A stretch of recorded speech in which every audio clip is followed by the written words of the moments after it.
When the difference between winning and losing can be so slight, it makes sense for teams to set up in a way that gives them as much of an advantage as possible. Very often this is done by stacking.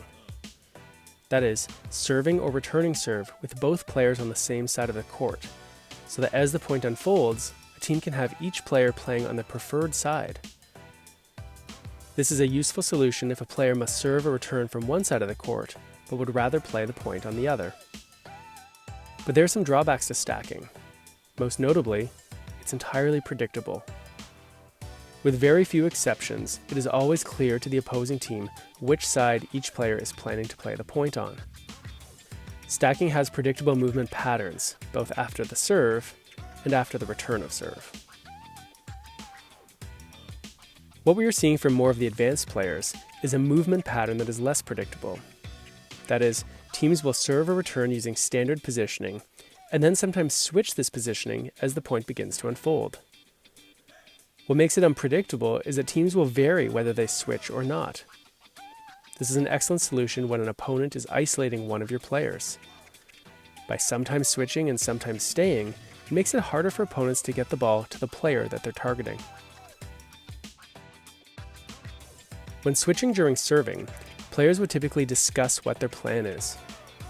But when switching on a return of serve, it is more common to see hand signals used. This is a way for the net player to indicate to the returner what they would like to do.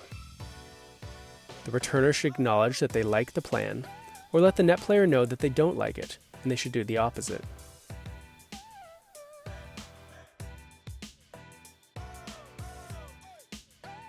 The timing of the switch is important.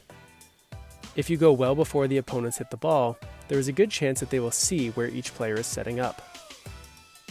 While this may have the advantage of throwing them off, typically the opponent will have enough wherewithal to make the adjustment to get the ball where they want. A more effective way to switch is to time the movement for just before the player makes contact. By this point, the hitter's head is down and it will be more difficult for them to see, even peripherally, who has moved where. In many ways, stacking and switching perform the same function. That is, they allow a team to play the point with the players on their preferred side.